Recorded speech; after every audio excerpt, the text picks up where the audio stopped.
Muy buenas tardes. Sean todos bienvenidos a la Biblioteca del Congreso Nacional, al diálogo ciudadano por la inclusión, desafíos legislativos en el rol de las y los cuidadores de Chile.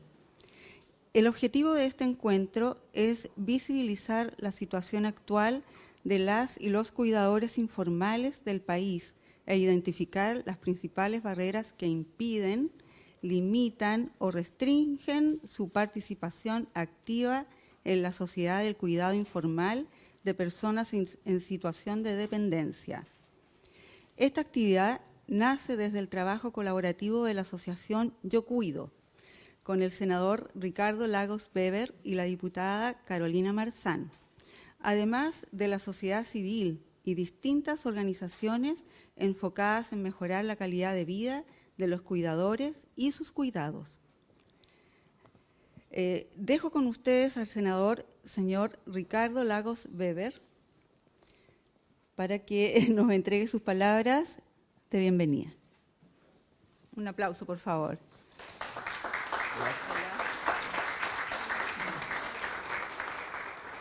Hola, ¿qué tal? Muy buenas tardes. Bienvenidas y bienvenidos todos a esta actividad. Son solamente palabras iniciales, espero ser breve y no agotar el tiempo, que quiero entrar de lleno a la discusión en el panel. Pero quiero primero partir no solamente agradeciendo la presencia de ustedes, sino que la fuerza, el empeño y la organización de la asociación Yo Cuido. Tuve la oportunidad de conocerlos, como tal vez conozco a muchas de las organizaciones sociales y civiles de nuestra región y de Chile, que tocan la puerta, piden una audiencia, expresan su deseo de ser escuchados, y lo que hemos conocido de ellos en este tiempo amerita una sola cosa: visibilizar la realidad de Chile respecto de que un número importante de nuestros compatriotas, hombres y mujeres, adultos mayores y jóvenes, están en situación de discapacidad, y esa situación, que tiene muchas aristas, un tema es el cuidado de esas personas. ¿Cómo responde la sociedad ante esa situación? ¿Es un tema de cada familia resolverlo por sí sola? ¿O es posible como sociedad nos organicemos de cierta forma, nos demos reglas, instituciones, financiamiento, para ayudar a las familias a hacernos cargo de un chileno o una chilena que sufre una discapacidad? Y esto no son cifras pequeñas. De acuerdo a la encuesta de discapacidad del año 2015, la segunda encuesta nacional, si tú sumas todos los discapacitados en Chile, desde los menores de edad a los mayores de edad, estamos hablando alrededor del 15 y 16% de la población chilena, de acuerdo al censo de 2017. Son millones de compatriotas, un poco menos de 3 millones de compatriotas que están en situación de discapacidad. Y respecto de esos, tenemos que conocer cosas. ¿Cómo hacen ellos para superar sus necesidades diarias? ¿Quién vela por ellos? Y para esto uno requiere estadísticas, uno requiere, para saber quiénes son, para ayudar a alguien, saber quién es. Dos, una vez que sé quién es, tengo que saber qué tipo de ayuda es la que hay que proveer o aportar.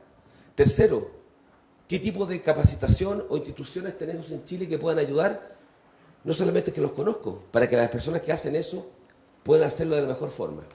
Y por último, y termino acá porque es solamente unas palabras introductorias y vamos a conversar largo, este tema, cuando dije que no es solamente de las familias, es un tema social.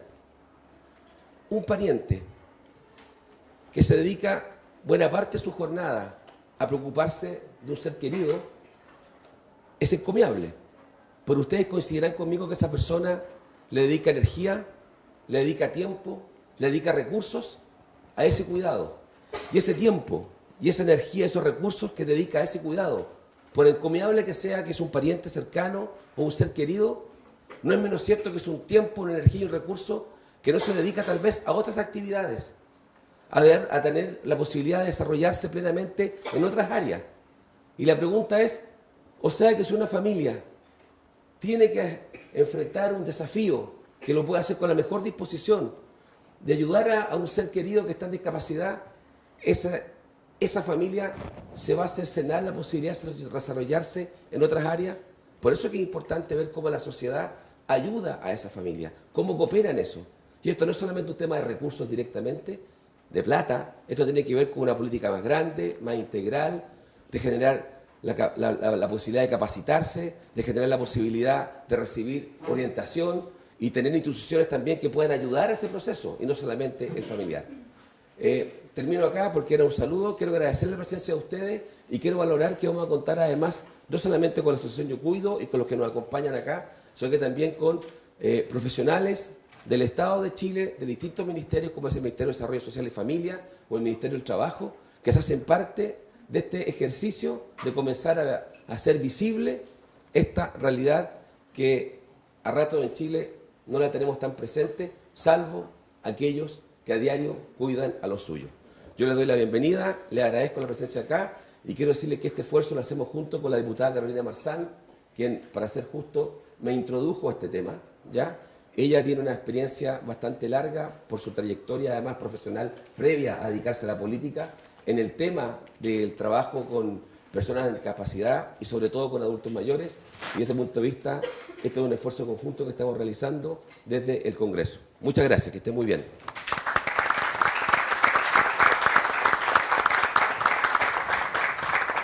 Gracias, senador. Han sido sus palabras, ¿no es cierto?, del senador Ricardo Lagos Beder, y qué mejor ejemplo, nosotras aquí, Yo Cuido, para aportar en toda la lucha que significa este diálogo, digamos. Vamos a lograr lo que queremos, si Dios quiere. Escuchemos ahora a la diputada señora Carolina Marzán Pinto. Un aplauso, por favor.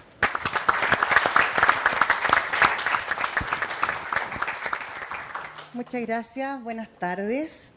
Solo tomando tu última frase, que yo siempre corrijo, pero con mucho cariño. Cada vez que alguien dice, si Dios quiere, para quienes son creyentes o tienen distintas fe, da lo mismo. Yo siempre digo, oye, si Dios siempre quiere, los que tenemos que querer somos nosotros, somos nosotras. No delegarle al otro la responsabilidad. Así como ustedes, las mujeres han tomado este estandarte de amor con su familia, con sus hijos, al cuidarlos, y no solamente cuidarlo y dedicar su vida, dedicar su alma, su cuerpo, lo social, su amistad, marginarse de espacios para entregarse de lleno a cuidar a quienes aman es difícil de describir. Yo agradezco esta oportunidad porque, así como decía el senador, yo no tengo gran experiencia, senador, en ningún caso. No tengo gran experiencia. Yo creo que lo que tenemos y quizás nos conecta es la empatía y las ganas de trabajar con los temas sociales. Y obviamente esta es una oportunidad muy importante porque, claro, lo social me lo entregó mi profesión, que yo creo que la mayoría a lo mejor ya conocen, y eso obviamente me hace estar hoy día acá más empoderada, mucho más cercana, pero también lo importante es haciendo cosas concretas. No solamente sacándonos una foto, como digo yo, sino que haciendo cosas concretas en beneficio de quienes lo necesitan. Qué bueno que hoy día también haya representación de la Universidad Viña del Mar, que va a exponer un académico, que esté el gobierno también en representación. Es tan importante porque nosotros muchas veces podemos tener muy lindas intenciones, pero si el Ejecutivo no nos apoya o no nos apoyamos mutuamente, los proyectos y las buenas intenciones quedan en el camino. Así que, como digo siempre, tenemos que el foco tenerlo puesto en quienes nos necesitan, en quienes confían en nosotros, e ir creciendo juntos e ir creciendo juntas. Querer, ¿ya? Querer es poder. Así que muchas gracias y seguro va a ser una maravillosa jornada. Gracias.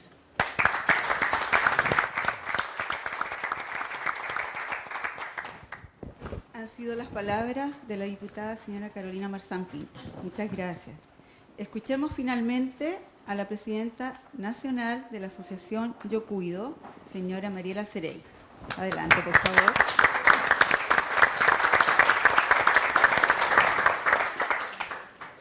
Yo soy más alta, parece. Ahí sí. Bueno, para los que no me conocen, mi nombre es Mariela Cerey y soy la presidenta de la Asociación Yo Cuido. Somos un grupo de cuidadoras, en la mayoría acá en la Quinta Región y en Metropolitana y generalmente en todo Chile, de mujeres, que cuidamos a nuestros familiares, a nuestros seres queridos, y así partió la lucha, con un llamado de auxilio, con alguien que se pusiera un poco en el lugar de nosotras, porque ya es suficiente. Necesitamos que el Estado de Chile haya una corresponsabilidad hacia la familia, que en este momento está totalmente desprotegida. y eso ha logrado que hayamos podido juntarnos, organizarnos, que acá esté la academia, que esté el Ejecutivo, que estén los parlamentarios, que haya otras organizaciones de la sociedad civil, que eso es fundamental, que se vaya entendiendo que la única forma que logremos un cambio en Chile es uniéndonos y todos por un objetivo en común, que es una mejor calidad de vida. En el caso de nosotras, por nosotras y por nuestras familias y nuestras personas de cuidado. Así que, más que todo, darles la bienvenida. Gracias por estar acá hoy día para nosotras. Realmente yo creo que la emoción es extremadamente grande porque el camino ha sido largo, aunque dicen que llevamos poquito, pero realmente hemos dejado nuestros corazones en este camino. Así que, ante todo, darle las gracias a mis hermanas de Yo Cuido por siempre estar apañando, a todo el panel y a todo el público en general. Y más que todo ahora, los voy a dejar para que vean un video de nosotras para ustedes. Muchas gracias.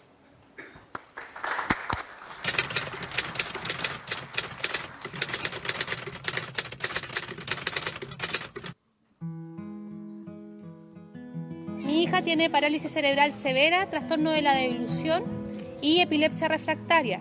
Es 100% dependiente, por lo que requiere cuidado 24 horas, los 7 días de la semana, 365 días al año.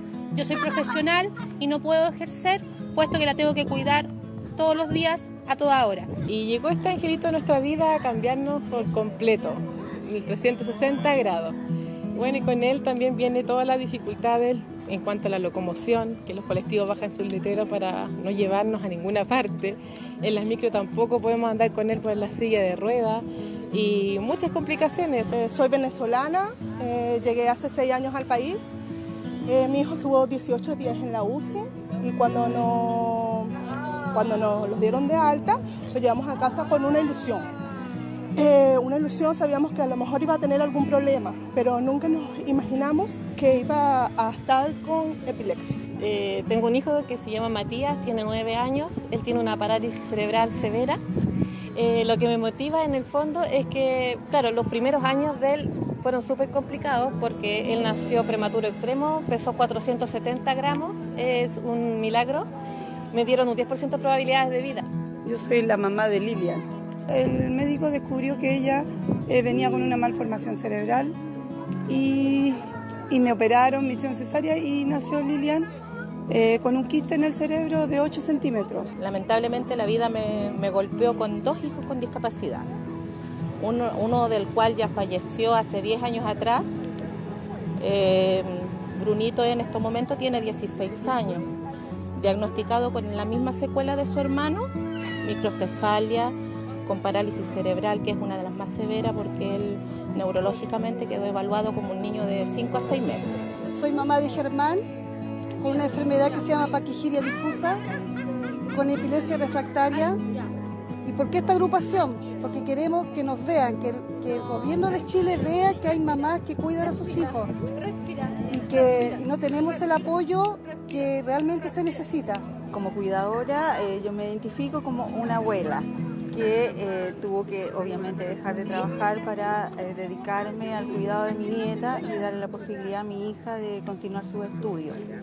Es bastante complicada nuestra situación, tanto para nuestra salud psicológica como física. Mi hijo tiene 27 años, ya es todo un hombrecito.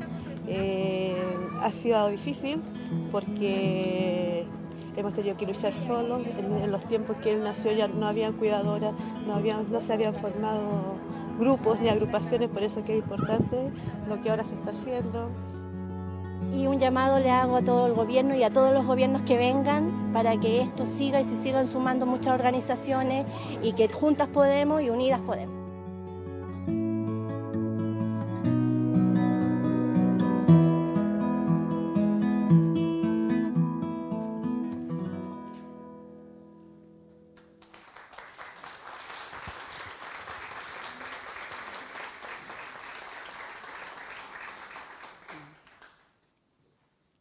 Muchas gracias por sus aplausos. Gracias, Mariela. Es bien difícil no emocionarse con este video. Me he mordido la lengua para no hacerlo. La verdad es que queremos agradecer en este momento por la oportunidad a la diputada Carolina Marzán, al senador Lagos Weber, y también agradecer al director de la biblioteca por permitirnos estar acá, el señor Alfonso Pérez. ¿Okay? Entonces vamos a continuar. Damos las gracias a todas las autoridades presentes el día de hoy y al público que se encuentra aquí ahora en Valparaíso. Recordamos y saludamos a quienes nos siguen a través de la transmisión vía streaming en el sitio web del canal del Senado, tv.senado.cl. Saludamos también a toda la comunidad sorda que nos pueden estar viendo y agradecemos a Verónica Mayo, quien nos acompañará durante la jornada como intérprete de lengua de señas. Comenzamos entonces con el diálogo ciudadano por la inclusión, desafíos legislativos en el rol de los y las cuidadoras informales de Chile. La metodología a seguir está organizada en 2 mesas. La primera tratará sobre la situación actual de las y los cuidadores y la segunda sobre los desafíos desde el ámbito legislativo y académico. Al final de cada mesa dejaremos un tiempo para que los panelistas respondan preguntas del público. Invitamos entonces a Catherine Mesa, quien moderará los paneles de conversación. Catherine, muchas gracias. Gracias, Virginia. Primero que todo, muy buenas tardes a todos los presentes. Gracias a los señores panelistas. Los vamos a presentar como corresponde para que la gente sepa cuál es su labor y por qué ustedes están aquí, por qué es tan importante que ustedes estén acá. Señora diputada Carolina Marzán, parlamentaria, PPD por el Distrito 6, Quinta Cordillera, licenciada en Arte, mención Teatro de la Universidad de Chile. Autora del proyecto de ley que modifica la ley 20.422, que establece normas sobre igualdad de oportunidades e inclusión social de personas con discapacidad para reconocer y consagrar la protección a las y los cuidadores. Muchas gracias, Carolina, por estar con nosotros. Señorita Lucía Hermanet, ¿cómo está? Muy buenas tardes. Representante del Ministerio del Desarrollo Social y Familia. Asesora del ministro Alfredo Moreno, del Ministerio del Desarrollo Social y Familia, y que trabajó en la Secretaría Ejecutiva del Proyecto Compromiso País. Muchas gracias, muy buenas tardes. Catherine. Mariela, muchas gracias, bienvenida, presidenta de la Asociación Yo Cuido, fundadora y presidenta de la Asociación Yo Cuido, organización que busca mejorar la calidad de vida de las cuidadoras informales por medio de estrategias de fortalecimiento de emprendimientos, instancias de salud mental y ocio, entre otras. Organización formada por cuidadoras hacia cuidadoras. Y agradecemos a todas las cuidadoras que están aquí también. Jessica, bienvenida, muchas gracias. Señorita Jessica Cubillos, en octubre del 2017, junto a otras mujeres, dan vida a la agrupación Caminamos por Ellas y Ellos, Síndrome de Rett, ¿verdad? Con el propósito de informar, educar y concientizar sobre el síndrome de Rett, condición catalogada como enfermedad poco frecuente, descubierta el año 1983 por Andreas Rett, director austriaco. Muchas gracias. Le damos un aplauso a nuestros panelistas, por favor. Don Iván, bienvenido. Señor Iván Bale, de la Universidad de Viña del Mar. Sociólogo, magíster en Ciencias Sociales, con mención en Desarrollo Social y doctor en Sociología y Estudios Territoriales por University Leiden, Holanda. Es jefe de carrera de Sociología, coordinador ejecutivo del Centro de Prácticas Especiales de la Universidad de Viña del Mar y director, además del magíster en Innovación Social para la inclusión de esta casa de estudio. Bienvenidos a todos, amigos queridos. Un aplauso, esto, para que no sea tan rígido esto. Vamos a comenzar con una pregunta general, donde me gustaría saber cuál es la opinión de ustedes desde sus perspectivas, ¿verdad? Desde su área de desarrollo, Parlamento, Ministerio, Academia y Sociedad Civil. ¿Cómo ha sido su experiencia frente a la problemática de los cuidadores informales de personas con dependencia? Carolina. Muchas gracias. Yo creo que haciendo un poco de cronología, tengo el recuerdo de que fue el primer encuentro, antes incluso de jurar como parlamentaria. Entonces tiene obviamente un significado particular para mí, porque fue el primer encuentro con una organización en mi distrito, donde tuve la oportunidad de conocerlas en profundidad. Y sobre todo, yo creo que lo particular es que me llama la atención la evolución o el cambio, no sé si es cambio o evolución, o cómo han ido las chicas empoderándose, que hoy día yo las miro y hago el recuerdo de cómo eran en aquel encuentro en que estaban profundamente enojadas. tenían rabia y obviamente nosotros, los que llegamos a esa reunión con muy buena intención, desconociendo el tema, nos tuvimos que recibir toda esa rabia que se entiende, pero que igual es impactante. Es impactante porque estamos hablando de rabia que viene desde el corazón, de rabia que viene desde el estómago, y porque involucra a un otro al que amamos, a un ser querido. Entonces no estamos hablando de que quizás sin bajarle el perfil nos robaron algo en la calle o tuvimos un problema quizás con el vecino. No, estamos hablando de algo que nos afecta al centro del alma. Entonces ahí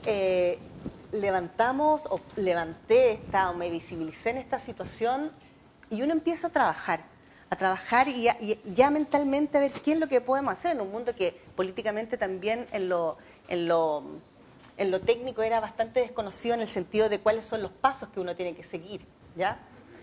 Pero empezamos a trabajar arduamente, con muchos meses intensos de trabajo, y yo creo que una de las cosas más relevantes es cómo esto se fue viralizando, dando a conocer, cómo tú te das cuenta que tienes a una persona tan cerca, con conflictos que son tan profundos y no las vemos.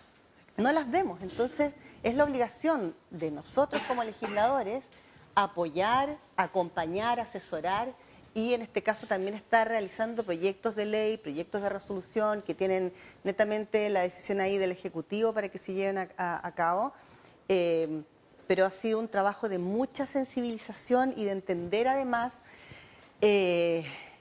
cómo se movilizan estas mujeres. Si bien hay padres también cuidadores, en su mayoría son mujeres. Es una actividad muy feminizada en un gran porcentaje. Y obviamente tú tomas la bandera de este compromiso, de este trabajo, y no la abandonas. Finalmente se crean además lazos afectivos que son fuertes, son súper importantes.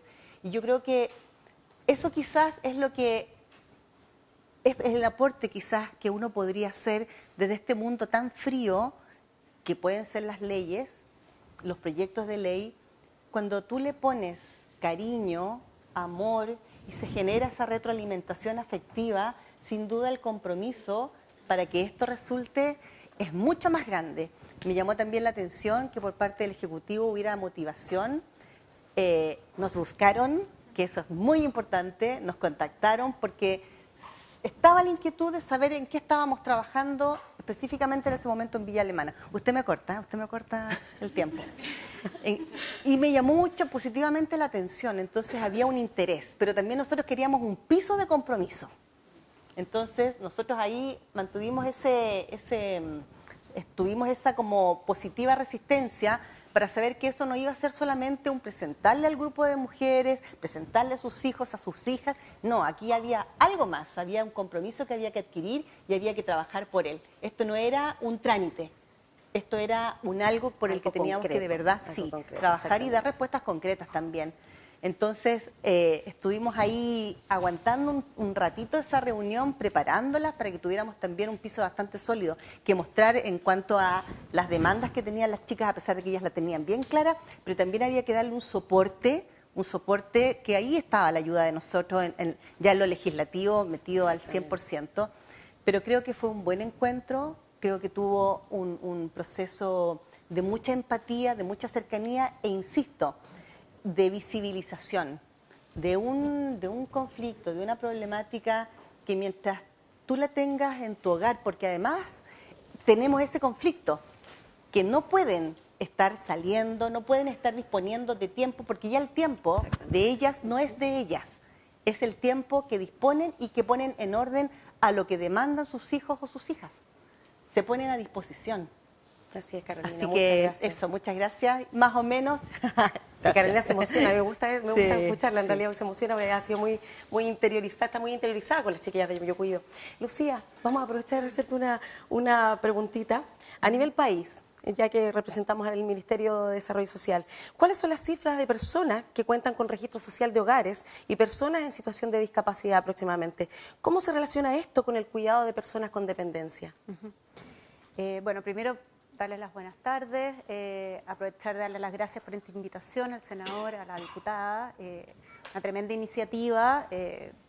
Acá el ministro Moreno, el senador, el subsecretario Villarreal están muy atentos a este tema, y yo por eso quería también contarles un poco de la experiencia, un poco lo que habían preguntado al principio sobre la experiencia que tenemos desde el Ministerio de Desarrollo Social, lo que estamos haciendo allá, porque yo trabajo en un programa que se llama Compromiso País. Me gustaría tener la oportunidad de, no sé si se puede, describirlo brevemente. Sí, podemos hacerlo en este mismo minuto, aprovechemos de conocer de brevemente, porque creo que es importante conocer algunas de las iniciativas que estamos haciendo, y dentro de este Compromiso País contarles que para ello hay dos conceptos importantes que hemos tomado, tomó el gobierno para armar este programa, que tienen que ver, uno, con la ampliación del concepto de pobreza, en el sentido de que siempre habíamos estado mirando el concepto de pobreza desde la pobreza por ingreso, y nos empezamos a dar cuenta que hay muchas otras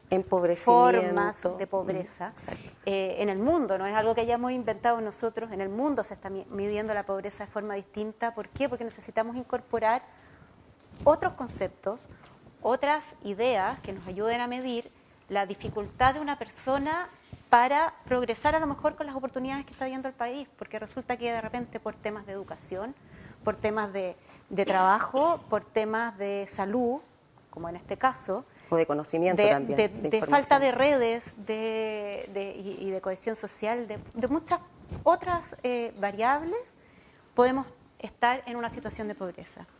Y desde ese punto de vista es que surgió este programa Compromiso País, que lo que buscaba era considerar esta nueva visión de la pobreza y además decir, bueno, nos encontramos con un montón de problemas que tienen que ver con eso, con los campamentos, con las personas que tienen consumo problemático de alcohol y droga, y resulta que son problemas que como Estado no hemos sido capaces de resolver. Y a lo mejor, como este tipo de problemas nos duelen a todos, hay una manera distinta de mirarlos y una manera distinta de abordarlos.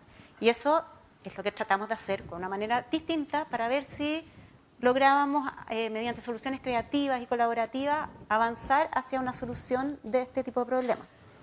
Así es como formamos, se priorizaron 16 grupos, y que esos grupos están encargados de gestionar estos problemas, pero de una manera distinta. ¿Y cuál es esta manera distinta? Invitar a los distintos sectores de nuestra sociedad a pensarlos, a colaborar y a poner los recursos que tengamos para apoyar en el desarrollo, en la solución de estos problemas. ¿Cómo puede la gente contactarse con el Ministerio de Desarrollo Social? Hay una página web que la pueden mirar, www.compromisopaís.cl, pero en el fondo lo que hacemos nosotros es que se priorizaron estos 16 grupos, y para cada uno de estos 16 grupos se llamó a trabajar al ministro respectivo de la cartera a la que pertenece el problema, se llamó a trabajar a la sociedad civil, a las fundaciones, porque las fundaciones son las que han estado cerca del problema históricamente y tienen mucho que decir y mucho que aportar, a la academia, a los empresarios, para que pongan no solamente recursos, sino que también pongan capacidad de gestión, pongan creatividad. Lo que ellos usan en sus empresas también lo pueden usar para lo que han aprendido, también lo pueden usar para ayudar a solucionar problemas que les duelen. Y sobre todo, en cada mesa invitamos a participar también a una persona que sufre el problema, porque desde ahí tenemos que lograr solucionarlo. Entonces, muy tempranamente, cuando partimos esta priorización, nos encontramos con la problemática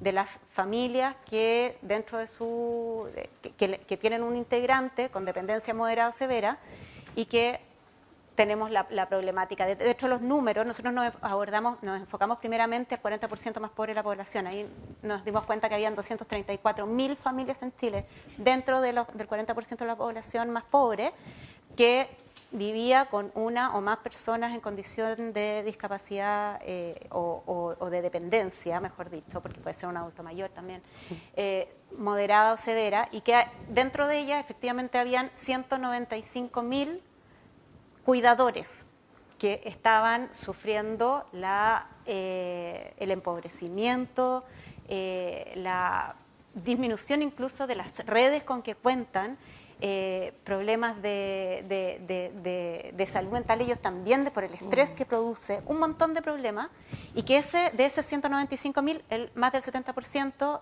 son mujeres. Entonces invitamos a participar para ese grupo en particular a Daniel Hurtado de la Caja de Compensación Los Andes, a la Fundación Amanos, que va Alejandra Valdés por ese lado, Ninisa Kurstulovic, que tiene un apellido muy complicado, por la Fundación Cerro Navia Joven. Tenemos a Daniela Alburquerque como representante de la academia y es académica de la Universidad de Santiago. Y tenemos a Mary Benavides, que es la mamá de un lolo, como dice ella, que por un tema de una bala loca no puede mover su cuerpo de la cintura para abajo, y ella se dedica a su hijo. Y a Carmen Neculqueo, que ella es una hija de dos papás adultos mayores con Alzheimer. Entonces ya sabemos que el Ministerio del Desarrollo está trabajando a través de... Tenemos esta mesa, y de esta mesa han salido algunas ideas. Una de ellas muy importante, que es un poco el fondo y que lo nombró el senador Lagos Weber acá, es tratar de visibilizar este problema. Esta es una población tremendamente invisibilizada y que requiere de la sensibilización del resto del país para poder que la gente entienda el problema, lo comprenda y se ponga en esos zapatos. Sí. Eso es una de las cosas que está haciendo esta mesa. Hoy día en la tarde hay una gala tecla que hace la Caja de Compensación Los Andes, que entregan un premio a las innovaciones y pusieron como tema ayuda a justamente este grupo de personas, que van a dar un premio en la tarde televisado y todo eso. Y además estamos haciendo, a partir de esta mesa, 3 pilotos que buscan en 3 comunas diferentes, en que buscamos tratar de entender formas para abordar este problema desde un punto de vista comunitario y con la ayuda del gobierno y de coordinación, de manera que podamos aprender de esas experiencias y ojalá las pudiéramos llevar a todo el país, convertirlas en política pública. Lucía, muchas gracias. ¿Sí? Sí, pues mi amor, lo que usted quiera, diga nomás, aprovechemos que estamos en una instancia de unión de ideas. Gracias. Mira, lo que pasa es que nosotras como Yo Cuido también fuimos invitadas a la submesa de la 12, que era específicamente del empobrecimiento. Y ahí nos conocimos con Lucía. Y yo recalqué, y mi intervención fue que por favor se saliera un poco del tema del registro social de hogares y del 40% más vulnerable, puesto que la mayoría somos mujeres que hemos trabajado o somos profesionales, que o en el peor de los casos, claro, se nos ocurrió casarnos, imagínate, y eso nos subió, pero ¡tin!, el porcentaje de vulnerabilidad.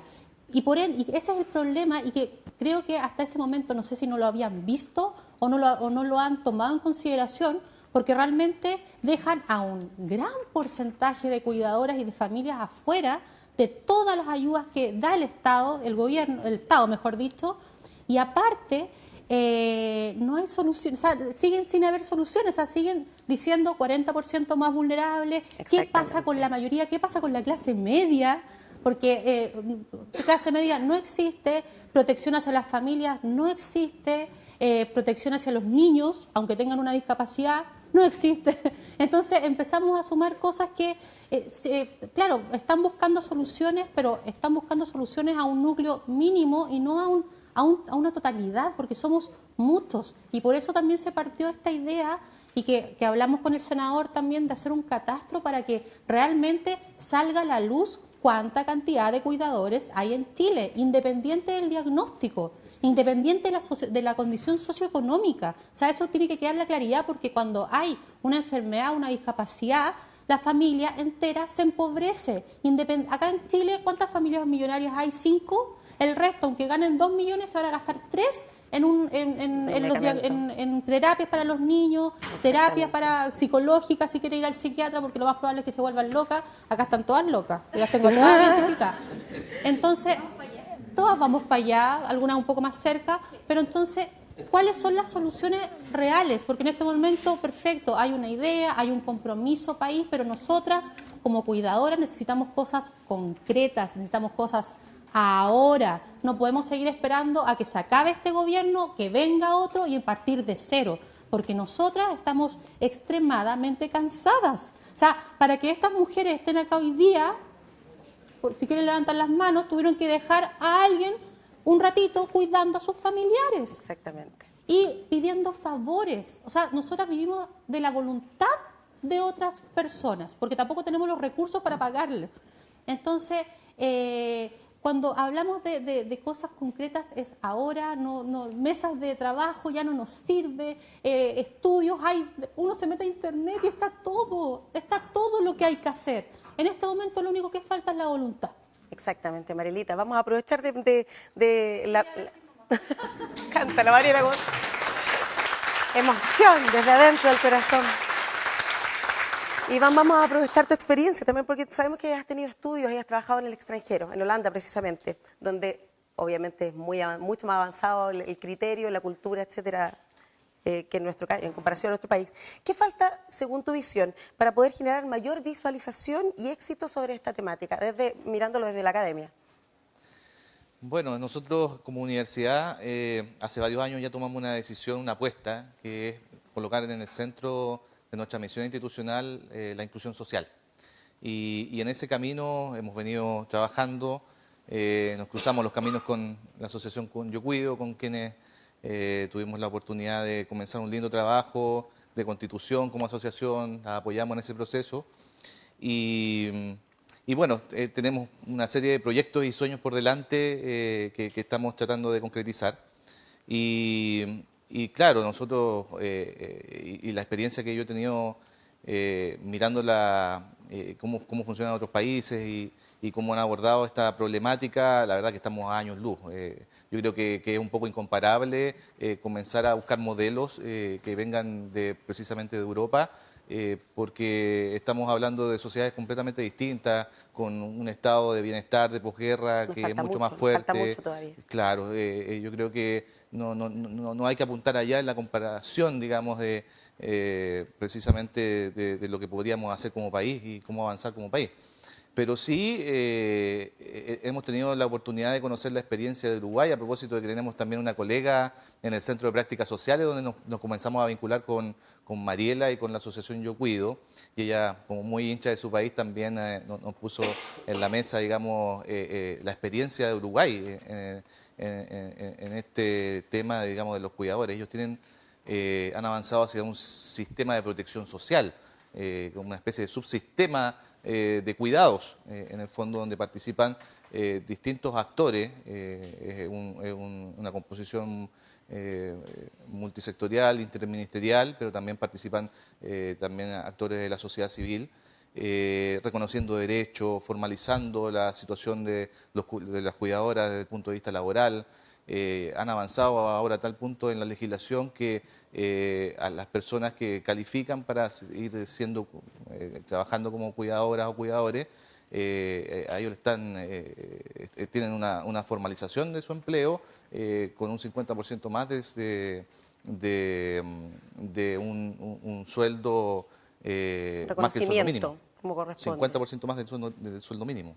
Entonces, han creado un sistema de protección muy centrado en la familia, sacando foco un poquito también de las personas en situación de discapacidad o dependencia severa, donde las políticas públicas han apuntado todo este tiempo históricamente a ese foco, pero no hemos olvidado un poquito de qué es lo que pasa en el entorno.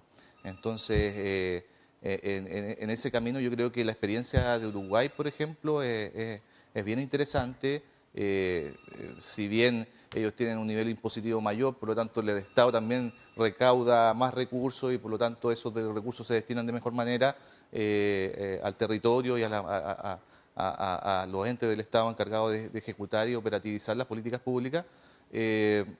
No podemos, digamos, desconocer esa experiencia que está más cercana hacia nosotros por nuestra idiosincrasia, pero también porque nos han dado una lección en ese sentido de corresponsabilidad, en el fondo, como sociedad, como Estado, como academia, como sociedad civil, como ciudadanos, en visibilizar este tema. Y las estrategias, bueno, son múltiples. Una de ellas es este espacio súper rico, no solamente de discusión, de reflexión, de conversar, sino que de encuentro también. O sea, y de ya nos vamos... y de concretar. Y de concretar, y vamos conociendo, y vamos haciendo redes, y lo hemos conversado con Mariela, el trabajo asociativo es fundamental. Nosotros desde la universidad también estamos apostando a este camino, trabajando con organizaciones que tienen perfiles de cuidadores formales o informales, por ejemplo, con ASPADE, con CONIN, que tienen un set de profesionales que trabajan con niños en desnutrición. Y también tiene una problemática muy similar, son como invisibilizados, es como un servicio más. Y la verdad que no, es un servicio con una fuerte carga emocional, un servicio que es emotivo, de involucramiento, y que cuando los niños, por ejemplo, se van, en el caso de CONIN, quedan destrozadas las profesionales. Entonces hay un trabajo también de bienestar, de cuidado y de autocuidado. Cuidemos a las cuidadoras en el fondo. Claro, como decía Mariela, el entorno familiar también se siente afectado, ¿verdad? Y ahí se produce una doble exclusión. Ya tenemos una exclusión social asociada a las personas en situación de discapacidad, pero si estamos invisibilizando al entorno de esta persona en situación de discapacidad, hay una exclusión directa y una exclusión indirecta también. Entonces, el problema de la exclusión se va reforzando. Muchas gracias, Iván, por tus palabras. Jessica, muchas gracias. Desde tu perspectiva, desde la Asociación Síndrome de Rett, ¿verdad? Cuéntanos, ¿cuál es tu sueño? ¿Qué es lo que nos faltaría a nosotros con lo que se ha desarrollado hasta el momento y se ha trabajado hasta el momento? ¿Qué crees tú, según tu perspectiva, según tu trabajo en conjunto con la sociedad civil? ¿Qué es lo que falta? ¿Cuáles son tus sueños? Faltan aterrizar las buenas intenciones. Creo que es súper valioso que se den estas instancias de conversación donde está oposición, por decirlo de algún modo, representada acá, y también entidades de gobierno, sociedad civil, que nos estamos escuchando, que tenemos muchas ideas que tienen una línea en común, que es el bienestar de las cuidadoras y por ende el cuidado de nuestros niños, nuestros jóvenes y nuestros adultos que están a cargo de las cuidadoras. En nuestro caso, como organización, somos representantes de familias cuidadoras y padres cuidadores con niños con una enfermedad poco frecuente, de lo que no se sabe y no se conoce mucho en este país, lamentablemente. Por lo tanto, ciertamente hay mucho que pudiéramos hacer, pero hay que bajar y hay que aterrizar esas buenas intenciones y, como lo ha dicho bien Mariela, aterrizarlas. El enfocarnos al 40% de la población más vulnerable nos deja fuera a muchas mujeres y a muchos padres que en este minuto trabajan, pero que no es menos cierto que si una persona que gana 3 millones o 2 millones se le va en el cuidado de un hijo con una enfermedad poco frecuente prácticamente ese sueldo completo. En tratamiento y medicamentos. En tratamientos, en medicamentos, en terapias complementarias que en este minuto no son subsidiadas por el Estado. Por ende, debemos hacer algo más allá que solo una buena intención, llegar a lo concreto. Y llegar a lo concreto, claro, lo dan en esta instancia en donde estamos conociendo de primera voz, en la voz de los protagonistas, de lo que vivimos día a día, lo que nos ocurre. Pero necesitamos que se ponga eso en concreto. Yo te puedo contar la experiencia de muchas mamás que su preocupación no es solo el hecho de que yo como cuidadora me canso, y que no sé cómo mañana voy a estar en pie para rendir 24 horas nuevamente. Tengo otras preocupaciones, no solo el tema de dinero, sino dónde mi hijo va a ser acogido mientras yo trato de hacer otras actividades en pos de mi familia. Y eso está ocurriendo, que no tenemos lugar a donde nuestros hijos puedan ser asistidos. Hay un tema de educación que se está vulnerando para los niños que tienen una discapacidad física y mental. En Chile hablamos de discapacidad y siempre nos enfocamos a lo físico.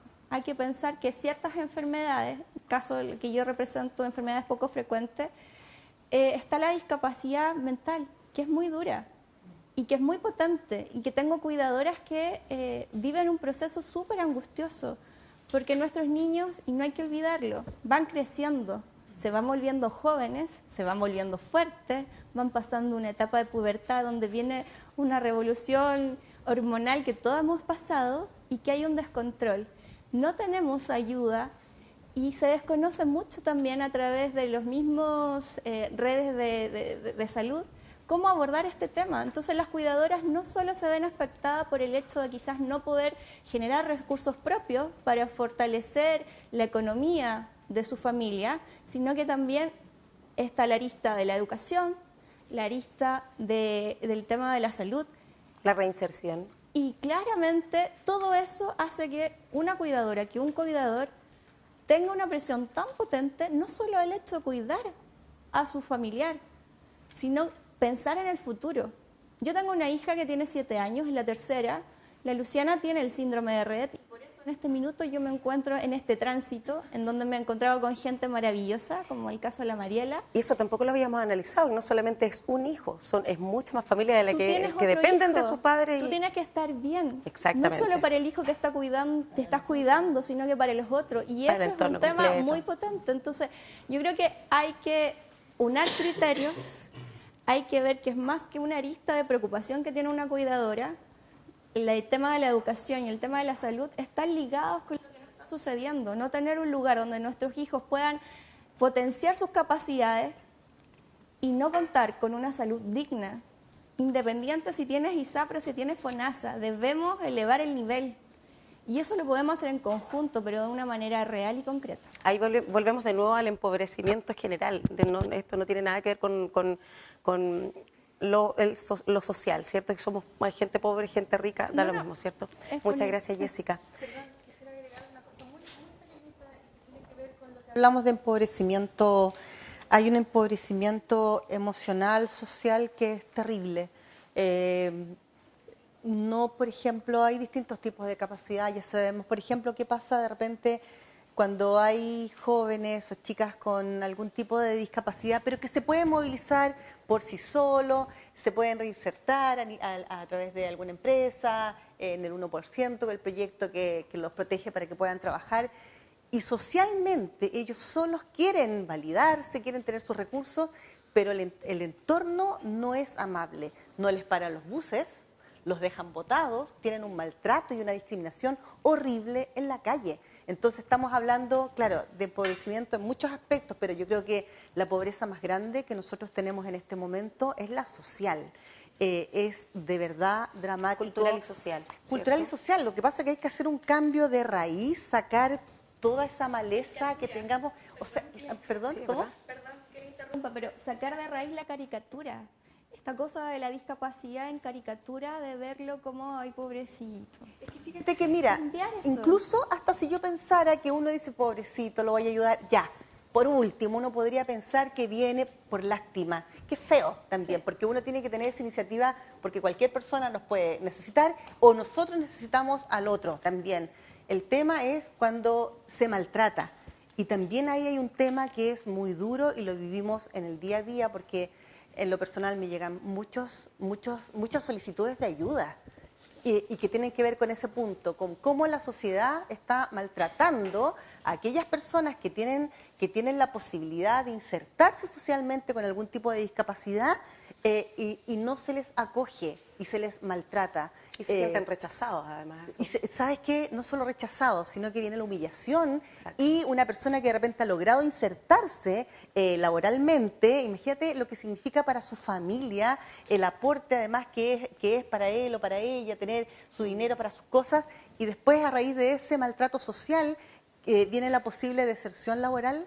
Entonces entramos en un círculo que es muy dramático, es muy doloroso, y de lo que nosotros también nos tenemos que hacer cargo como sociedad, como autoridad, como país. Exactamente. Muchas gracias, Carolina. Bueno, voy a aprovechar mientras conversa Marilita. No, Marilita, dale nomás. Vamos a pedirle mientras tanto, tenemos algunas preguntas del muchas gracias. Mariela, te escuchamos.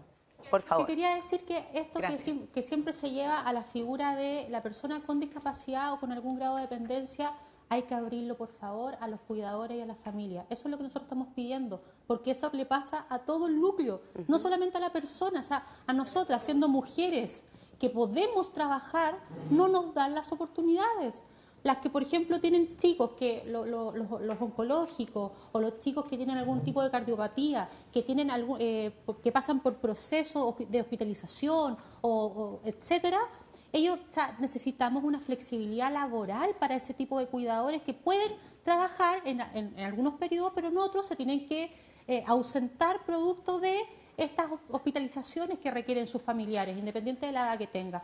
Entonces, hay que tener claro que hay muchos tipos de cuidadores, no solamente es el cuidador 24/7, pero también hay cuidadores que pueden salir, necesitan oportunidades, necesitan una flexibilidad laboral, necesitamos una ley sana que realmente sea robusta y que el tema de las licencias sea para todo tipo de cuidadores y no solamente lo encuadremos en algún tipo de discapacidad y en edad, porque solamente llega hasta los 15 años. ¿Y qué pasa con los que cuidan a los adultos mayores?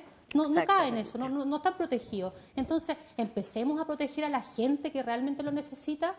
Eso es lo que, cuando hiciste la pregunta del sueño, mi sueño es que se nos reconozca como personas, porque en este momento ni siquiera existimos para la sociedad, el tema de los cuidadores está tan invisibilizado que no existimos y por eso empezamos a trabajar con la modificación de la ley 20.422 para que empecemos con algo. En los cuidadores existimos, los cuidadores pueden ser permanentes, pueden ser transitorios, pueden ser remunerados, pueden ser no remunerados, pero estamos insertos en una sociedad que lamentablemente en este momento y por la falta de educación y cultura nos ha cerrado las puertas a todos. Y eso es el sueño que tenemos nosotros, que eso cambie. Y para que eso cambie tenemos que estar todos unidos.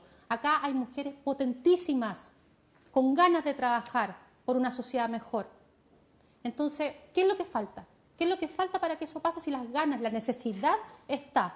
No me digan que faltan los recursos, porque los recursos, lo que yo siento es que están mal distribuidos o falta una coordinación que pueda empezar a pensar por estos casos que están ahí como dando ahí en el aire. Yo creo que de aquí van a salir muchos resultados, muchas cosas positivas. Sí, eso, busquemos soluciones y que ojalá que lleguemos hoy día a algo. O sea, yo me quiero ir hoy día con algo. ¿Sí? Si no. Estamos un poquito cortitos de tiempo porque necesitamos pasar al siguiente panel y tengo las preguntas del público, del jurado, están todos ajustados al jurado. La señorita Jessica Castro Miranda. Vamos a hacer la pregunta a Lucía. ¿Por qué no se hace una ficha especial para discapacitados, no importando la renta de la familia y bajar el puntaje de eso para tener los beneficios correspondientes? Que no hubiera una ficha especial aparte. Claro, una ficha especial para poder hacer un catastro quizás. ¿O está dentro Yo no sabría responder por qué planificación? no se ha hecho así. Lo que sí les puedo responder es por qué sí se hace de la forma que se hace. Hoy día lo que se hace hoy día es tener este registro social de hogares, que en el fondo es un sistema de información que coordina todo que para lo que sirve es para priorizar a quienes se les da efectivamente, primeramente, un programa o se beneficia con algún programa, con algún estipendio, con lo que sea del Estado, que tiene una cantidad de recursos limitados. Entonces, efectivamente, se prioriza pensando en la cantidad de recursos que tiene esa familia y considera como base de la priorización si la familia tiene o no tiene una persona dependiente que sea con discapacidad. Ahí tenemos, Mariela, me parece que tú tienes un dato especial sobre eso, sobre el registro. Claro. El registro social de hogares en este momento le da un puntaje un poquito más alto a la persona con dependencia. Exactamente, es verdad. Un poquito más alto. Y eso no logra que estemos dentro del 40% más vulnerable igual. No compensa. Y efectivamente eso es algo por lo que está... Que se actualice, porque en verdad ya son informaciones un poco ahí. No, y aparte, el tema de educación, la gente ni siquiera hace el registro social de hogares porque es como, ¿y para qué lo voy a hacer? ¿Cuál es el beneficio? Y el tema de la credencial de discapacidad, ¿para qué lo hago si que no tengo auto? O sea, ¿cuál es el beneficio real? Entonces, trabajando en una mesa de trabajo, que mañana hay que ir también, por si acaso, a Santiago, corro la voz que vamos a estar allá, con el subsecretario Sebastián Villarreal. Justamente lo que están viendo ahí, ¿o no? Estamos viendo, sí, ahí vamos a tirarle las orejas para que... Entonces, ahí podemos entonces responder. Pero aclaro, para terminar con la pregunta, que efectivamente, independiente de que podemos discutir los 0,45, los 0,48 son altos o son bajos, efectivamente el ser dependiente está considerado y es una de las variables, yo diría que de las principales variables que mueven la caracterización socioeconómica de una... Obviamente que aquí podemos estar discutiendo eternamente cuál es el número que debería ser para... Crecimiento no están. Ese es el problema. Los gastos relacionados con el cuidado no está. Y eso es lo que nosotros necesitamos que esté. Y yo creo que es muy bueno, entonces, independiente que uno no quiera ya más mesa, te encuentro toda la razón, porque uno lo que quiere es resultados y yo creo que todos lo queremos. Pero creo que lo primero es partir por escucharse y por decir, nosotros creemos que esto no es suficiente y ver lo que se puede hacer. De ahí para adelante. Eso es lo que estamos haciendo, sí, no, y eso es lo que estamos haciendo realmente y se nos ha dado la oportunidad y eso también se agradece. No creo que piensen que... No, sí, mañana nos volvemos. Tengo la siguiente pregunta del público. Catalina Parra nos pregunta, los gastos de las y los cuidadores deben ejecutar, que los cuidadores deben ejecutar para cumplir con las metas de calidad de vida que esperan dar a sus familiares. ¿Creen que debiese existir una beca o beneficio específico que cubra los aranceles en caso de que estas personas quieran retomar estudios, por ejemplo, considerando que hay medios de ellas no trabajan, no dejaron de estar, claro, o aquí considerando que hay algunas personas que tuvieron que dejar de hacer esta actividad, estudiar o trabajar, ¿cierto? Sería bueno un... Creo que es una muy buena idea. ¿Cierto? Es una muy buena idea. ¿Dónde está Catalina? ¿Dónde estás? Levante la mano, Catalina, para darle un aplauso. Muchas gracias, Catalina. Catalina, vamos a insertar dentro de la... Vamos a leer la pregunta de don Felipe Reyes Vega, presidente de la Fundación HDC Rayito de Luz. ¿Qué ocurre con el cuidador que pierde al ser cuidado, que fallece? ¿Se considera apoyo psicológico, inserción social, síndrome del nido vacío, por ejemplo? ¿Tú tienes alguna opinión sobre el resto? Es que... ¿Puedo opinar? Sí, sí, mi amor, por supuesto. Ya, sorry por hablar tanto, pero que ese tema como que me toca directamente. Bueno, el cuidador en sí, desde un inicio, un desarrollo y un final, no hay apoyo absolutamente en nada. O sea, a nosotros nos llega un diagnóstico o una enfermedad, estamos solos en ese camino, luego en el desarrollo es como qué hacemos, a dónde nos dirigimos, también estamos solos, y después llega este final que puede ser donde fallece la persona que uno cuida o fallece el cuidador. Ambas problemáticas son terroríficas. ¿Por qué? En el caso de la persona que uno cuida fallece, el cuidador es ¿qué hago ahora con mi vida? ¿Cómo me inserto en una sociedad que me cerró absolutamente todas las puertas y mi vida en sí cambió? O sea, uno ya no es la misma persona que era antes de cuidar. Y no hay ningún tipo de apoyo, ni contención, ni emocional, ni nada. A mí me acuerdo que después de una semana de que la Melita se partió, me preguntaban cuándo ya me iba a poner a trabajar. Entonces, cuando hablamos de una cosa cultural, de una cosa social, de una cosa de educación, no existe. Y una de las cosas que estamos viendo es que los medios de comunicación en este momento son tan potentes y yo creo que es lo que necesitamos utilizar para crear la conciencia. Nosotros necesitamos un golpe a la sociedad. No podemos empezar a creer que la gente desde el colegio vamos a empezar a insertar... Ya, está bien, hay que hacerlo, pero eso estamos hablando de algo a largo plazo.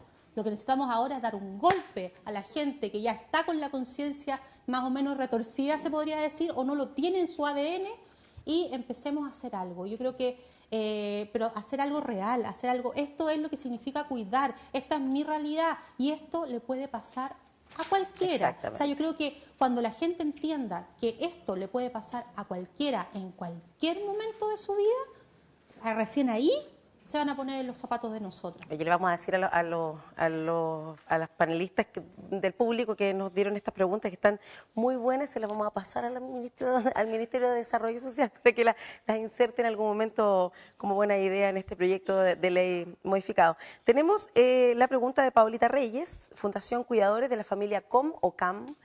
CAM, aquí está, muchas gracias. Si la Convención Internacional de Derechos para las Personas Mayores fue publicada en el Diario Oficial el año 2017, ¿por qué no se cumple el artículo 12 que dice relación con brindar apoyo a las familias cuidadoras? ¿Alguien tiene alguna respuesta sobre este? ¿O podríamos guardarla quizás para el próximo panel? Sí, porque el próximo panel va a tener mucho que ver. Agradecemos... Muy pequeño, sí, que nuevamente con lo que hablaba de la protección y el apoyo a las cuidadoras tiene que ver, caemos nuevamente, nosotros presentamos un proyecto de resolución, ustedes saben que tiene que ver que se consagre donde le pedimos al presidente de la República que se consagre una política integral en beneficio de las cuidadoras y cuidadores. Y que se cree un Servicio Nacional de Apoyo. Y obviamente dentro de eso estaría considerada todas las necesidades que tienen ellas como mujeres dentro de esta sociedad, como madres cuidadoras. Pero eso tiene que tener una respuesta y un apoyo desde el Ejecutivo porque involucra obviamente recursos. Para eso estamos acá. Le damos un aplauso grande a nuestros panelistas de este primer foro.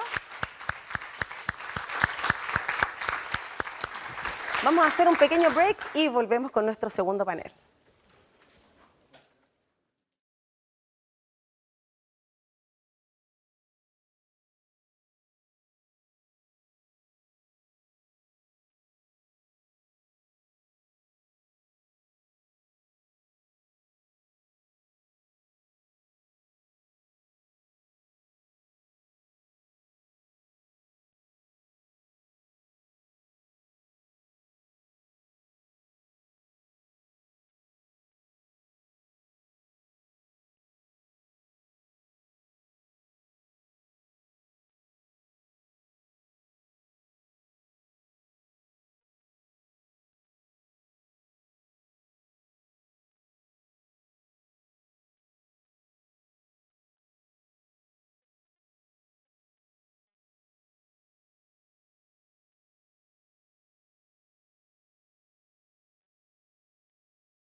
Bueno, volvemos nuevamente con nuestra segunda mesa de conversación.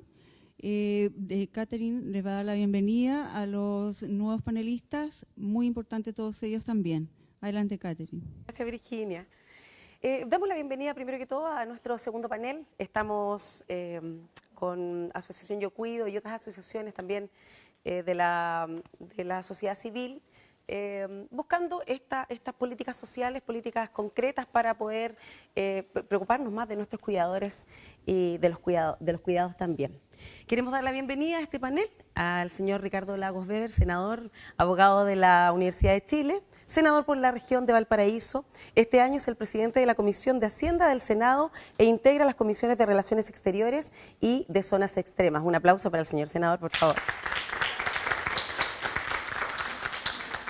Saludamos a la señorita Ivonne Bueno, representante del Ministerio del Trabajo. Muchas gracias por estar aquí, Ivonne. Jefa de la Unidad de Análisis y Políticas Previsionales de la Subsecretaría de Previsión Social. Gracias, Ivonne, por estar con nosotros.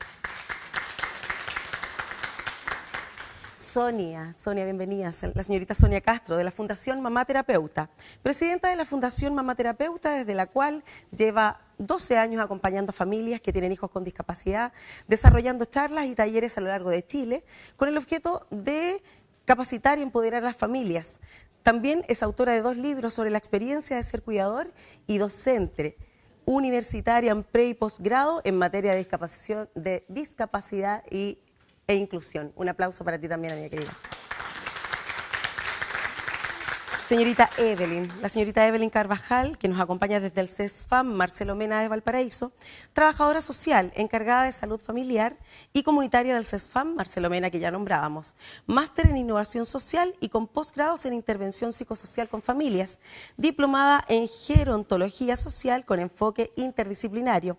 Además, es la coordinadora del proyecto de voluntariado del CESFAM Marcelo Mena y encargada de coordinar este proyecto de gestión integral del cuidado al cuidador en el mismo CESFAM. Muchas gracias, Evelyn, por estar aquí con nosotros. Don Mario Catalán, bienvenido. Muchas gracias por estar acá. Trabajador social de la Pontificia Universidad Católica de Valparaíso, magíster en Psicología, mención Psicología Comunitaria de la Universidad de Chile, docente coordinador, área de trabajo social en Centro de Prácticas Sociales de la Universidad Viña del Mar. Bienvenido y muchas gracias otra vez.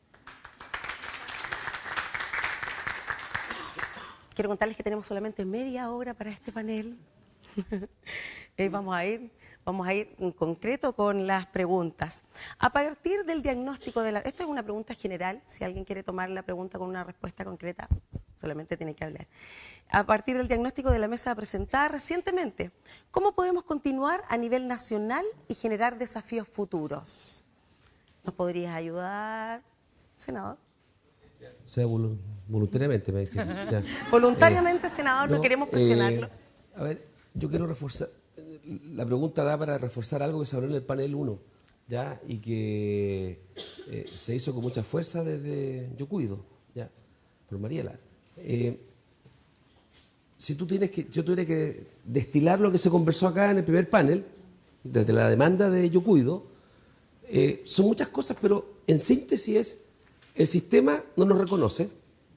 2, el sistema podría reconocernos, pero tiene falencias, como los criterios de vulnerabilidad, a la hora de decir, mire, hay escasos recursos, pero ni siquiera eso puedo postular porque me dejan fuera por vulnerabilidad. Y yo, tratando de hacerme cargo de parte de la demanda que hablan desde adentro con mucha gana, con mucha fuerza, como decía Carolina Marzal, la diputada, a ratos con mucha rabia, por mucha impaciencia, yo dije, bueno, este tema ya está, no este tema, pero está resuelto algo similar, que es que lo que debe ser objeto de beneficio, comillas, de una subvención o apoyo, es la calidad que tiene, la calidad de una situación, de una persona, y no su condición socioeconómica. Ha ocurrido antes. Yo sé que la mayoría se aplica por el criterio socioeconómico, para darle más a los que necesitan más. Pero en el caso educacional, la subvención preferencial, para el caso de los alumnos con necesidades especiales, ese beneficio, que es una subvención que es ligera, bastante superior a la subvención tradicional o normal, una vez que se determina con un diagnóstico correcto la necesidad especial de ese alumno, tú tienes automáticamente el apoyo económico al margen de tu situación socioeconómica. Exacto. O sea, para ponerlo en términos caricaturescos, da lo mismo que seas rico o pobre, si eres un alumno con necesidades especiales, te van a dar el beneficio. Entonces, si yo tuviera que hacerme cargo de decir cómo se sigue para adelante, yo creo que hay que tener el catastro de la realidad que tienen las familias, ¿ya? Que no lo conocemos, salvo las encuestas que hacen ellas mismas, pero que yo quiero datos oficiales, y le exijo al Estado esos datos oficiales. Y dos, ver que el beneficio o los apoyos tengan que ser en función de la situación y la calidad, la naturaleza del problema, no condicionada además por la caracterización socioeconómica. Termino aquí porque son 30 minutos, se acaba. Y no hablo más.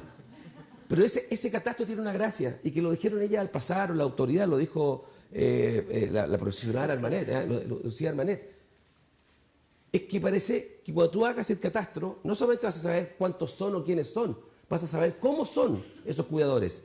Y si esos cuidadores son, como yo entiendo que son, en un 60% personas con estudios técnicos o profesionales, por definición, cualquier apoyo que va a ser socioeconómico lo va a dejar afuera.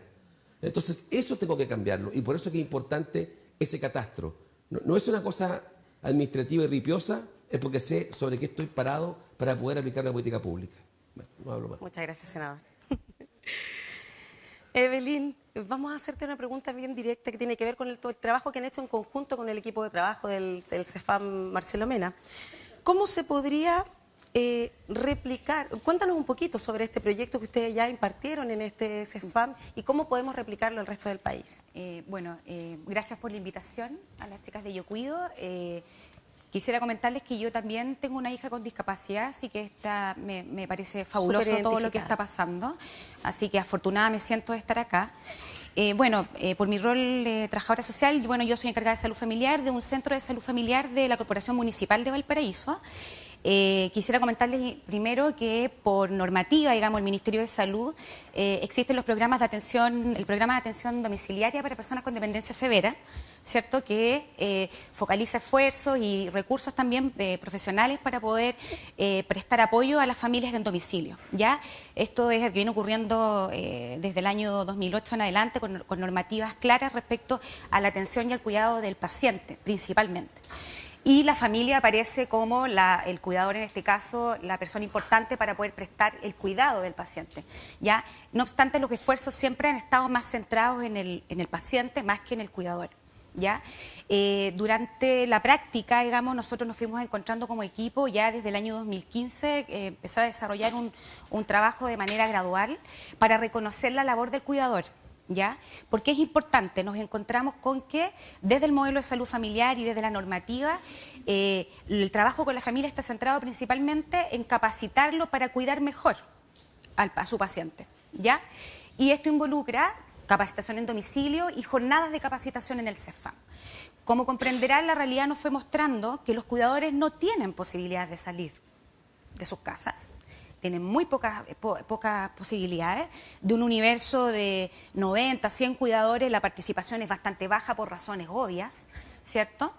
Entonces, en ese sentido, empezamos a ver, qué importante es reconocer la labor del cuidador, y generamos ya un proyecto más armado, el año que pasó, y postulamos a buenas prácticas del Servicio de Salud para poder conseguir financiamiento. Sabemos que todo lo adicional que uno quiere hacer en salud tiene que ser financiado y no está definido. Entonces, esto lamentablemente también corresponde como a las buenas intenciones y a las voluntades de los equipos de poder desarrollar trabajos más en profundidad, ¿ya? Así que, ¿qué fue lo que hicimos? Generamos un cuaderno de registro específico para los pacientes, y las familias de pacientes postrados que están en dependencia severa, porque los registros no están. Todavía no dialoga, por ejemplo, los hospitales con los CEFAM, no hay un diálogo, por tanto, si un paciente postrado se hospitaliza, esa información queda en un cuaderno, que la familia trae. Entonces, pensamos que esta era una buena manera también de dignificar la labor y de poder organizar la información.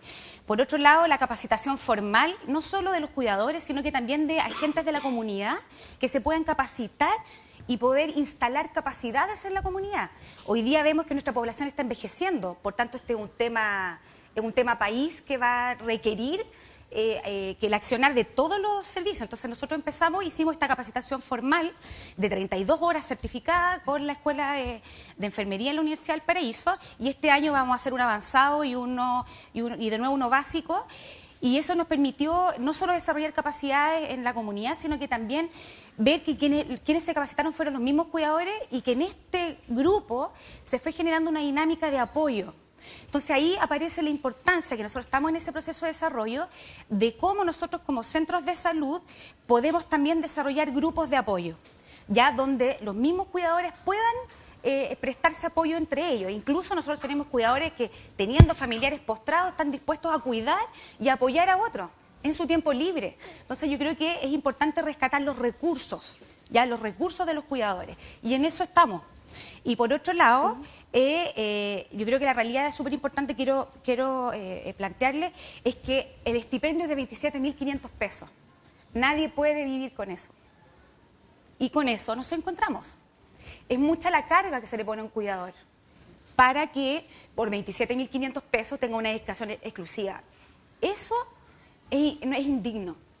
Y creo que todos los que estamos involucrados acá, aquí yo le pido a los parlamentarios que es su rol, ¿cierto?, el poder generar proyectos, que eso tiene que tener una modificación. Por otro lado, hay mucha desigualdad en nuestro país y no puede ser posible que los cuidadores, por no estar dentro del 40%, no tengan el apoyo suficiente. Y esa es la realidad que nosotros nos encontramos como centros de salud. Y desde un punto de vista de inversión de país, ¿qué es lo que pasa con los cuidadores? Los cuidadores, cuando su paciente fallece, su familiar, ellos son pacientes dependientes posteriormente, porque el cuidado genera un nivel de desgaste tan grande que ellos pasan a ser pacientes dependientes también y discapacitados. Entonces el trabajo con los cuidadores no es solamente con uno, no es con el cuidador, sino que con la posibilidad de prevenir la dependencia de una persona que, por las características de su rol, va a entrar en dependencia después. Entonces, ese es el trabajo que nosotros estamos desarrollando de manera incipiente. No puedo desconocer que todos los centros de salud familiar, yo creo que a nivel país estamos dialogando, tenemos las mismas inquietudes, los equipos de enfermería que históricamente han estado a cargo. Esta es una preocupación que está presente, y en el caso nuestro, nosotros de manera progresiva fuimos trabajando en esto, y hoy día tenemos un voluntariado de personas dispuestas a cuidar y apoyar a otras. Ese trabajo que ustedes están haciendo ahora tiene que ver mucho con el catastro que el senador también lo ve como exigencia, que también él se pone en pie de exigencia. ¿Tú crees que cómo podemos replicar eso? ¿A través de este catastro o a través de otro tipo de políticas para que ese mismo programa que ustedes desarrollaron en CEFAM-MENA se pueda proliferar en todo el país? Mire, ¿Qué crees tú que falta? Yo creo que hoy día lo que falta es entregar directrices claras respecto a lo que deben hacer los programas con los cuidadores. Yo creo que hoy día queda a voluntad o arbitrio de los equipos, de las iniciativas. En el caso, por ejemplo, de la Corporación Municipal, este año, ¿cierto?, se terminó una normativa para poder poner acento también y cuidado en la salud del cuidador. Exacto. Ya que no estaba, digamos, como definido. Entonces yo creo que tienen que haber definiciones claras respecto a lo que hay que hacer, y por otro lado, evidentemente, destinar recursos también para ello. Desde el punto de vista de la salud preventiva, el hacer una intervención con un cuidador, prevenimos un montón de otras enfermedades y de dependencia, como lo mencioné anteriormente. Entonces yo creo que faltan directrices más claras y también inversión respecto del apoyo al cuidado. Y por otro lado, yo creo que teniendo la información del catastro de los cuidadores, nos va a permitir también saber las potencialidades, como lo mencionaba acá el senador. Necesitamos identificar las potencialidades para poder saber de qué manera podemos trabajar. Nosotros hemos hecho un catastro de, bueno, cuáles son los hobbies, cuáles son las profesiones, cuáles son los talentos, las capacidades instaladas, porque tal vez dialogando con otros sectores, en este caso el trabajo, podemos hablar de teletrabajo. O sea, nosotros como centros de salud también tenemos una información súper relevante respecto de las familias, porque como lo mencioné anteriormente, las familias están aisladas. Esa es la realidad. Por tanto, los cuidadores, todas sus competencias y capacidades quedan invisibilizadas, y hay un mundo ahí que los centros de salud somos los que los conocemos de primera mano, digamos. Exactamente. Eso. Vamos a quedarnos con este mismo punto, ¿cierto? Mario, muchas gracias. Desde su rol académico, ¿qué permitiría tener un catastro nacional? ¿qué más se podría generar teniendo este catastro desde tu responsabilidad o de tu experiencia académica? En ese sentido, yo creo que hay que pensar cuál es el sentido que tiene el catastro. Ya si uno revisa los distintos instrumentos de medición que tiene nuestro país, la mayoría está centrado en la identificación de situaciones de vulnerabilidad a nivel más bien socioeconómico. Por lo tanto, yo creo que el primer paso es pensar en instrumentos que estén asociados a la garantía del ejercicio de derechos. Por lo tanto, eso implica incorporar en el diseño metodológico de estos instrumentos de la elaboración de catastro distintos enfoques transversales, como el tema de género, pensando en cuáles son las características de las personas que cuidan, pensando que la labor de cuidado se encuentra feminizada. Que sea mucho más visceral. Por lo tanto, yo creo que ahí hay que incorporar ciertas variables que permitan incorporar información relevante respecto de, por ejemplo, el elemento de género. ¿Ya? Yo creo que es un elemento transversal. También asociado a elementos relacionados con la participación. Ya, porque efectivamente, como yo creo que queda claro con las distintas organizaciones que participan hoy día, tienen bastante propuestas. ¿Ya? Por lo tanto, yo creo que no es inventar la pólvora, ¿ya? Sino que es recoger aquellos insumos que nos pueden entregar las distintas organizaciones o los distintos cuidadores y cuidadoras en su labor cotidiana, para a partir de eso comenzar a diseñar intervenciones que sean acordes a estos contextos específicos. También elementos asociados a los derechos humanos, ¿ya? Porque efectivamente la labor de cuidado es un elemento transversal respecto de un derecho básico humano, ¿ya? Por lo tanto, no es una responsabilidad individual, ¿ya? Un poco tomando lo que se planteaba en la mesa anterior, sino que tiene que ver con la corresponsabilidad que tenemos todos nosotros como sociedad en la labor de cuidado. Y por lo tanto yo creo que hay que pensar también en la intervención, no en esta intervención individualizante que centra en el desarrollo de capacidades individuales, sino que más bien en la generación de redes de apoyo. ¿Ya? Hay elementos asociados, por ejemplo, a una perspectiva teórica feminista que plantea la ética del cuidado, que justamente nos invita a pensar el cuidado en términos grupales.